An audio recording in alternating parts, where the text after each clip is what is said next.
شریعت اسلامي وایي چې د ګاونډي حق په دې انسان باندې د حد نه سیوا دی او دغه د نیک سړي ګاونډ د ښه سړي ګاونډ چې کوم دی دا هم ډېره غټه خبره ده د عبدالله ابن مبارک رحمت الله علیه په ګاونډ کې یو بوډۍ اوسېده هغې چې کله کور خرڅو نو هغه کور قیمت چې کوم دی نو هغه یو په 15 چنده سیوا وي چې په دې خرڅوم تا ورته وي بوډۍ د دې کور ښه د دومره قیمت نه دی هغې ورته وي په دې 1 حصه قیمت باندې در باندې دا کور خرڅوم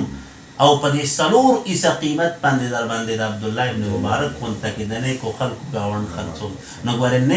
د نیک سړي ګاونډ هم دا یو لوی نعمت دی ښه د نیک سړي نعمت چې که چېرته داسې د ناکاره سړي په ګاونډ در سره رالی نو بس بیا چې کوم دی نه هغه سړی په هغه خپل ژوند باندې ستوماني د ناکاره خلکو د ګاونډیتوب نه دی الله هر څوک وساتي ښه رسول الله مبارک ارشاد فرمایي وایي جبریل امین چې به کله ما څخه راته وایي ما ته به د ګاونډي سره د نیک سلوک کولو هغه تعلیم به راته راکړو چې ګاونډي سره نیک سلوک کو وایي تر دې پورې زه ویرېدم چې هسې نه چېرته دا ګاونډي چېرته په وراثت کې شریک نه شي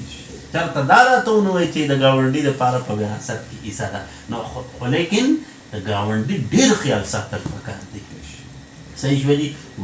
یو سړی ګاونډ صرف دا نه ده چې کور یې در سره پاکې دی ګاونډ دې ته هم وایي چې سفر در سره کوي سیټ ته در سره په سیټ کې ناست دی یو ځای کې در سره تا ناسته کوله او در سره یو سړی کېناستو نو دغه هم ستا ګاونډي دی که نه صحیح شوه جي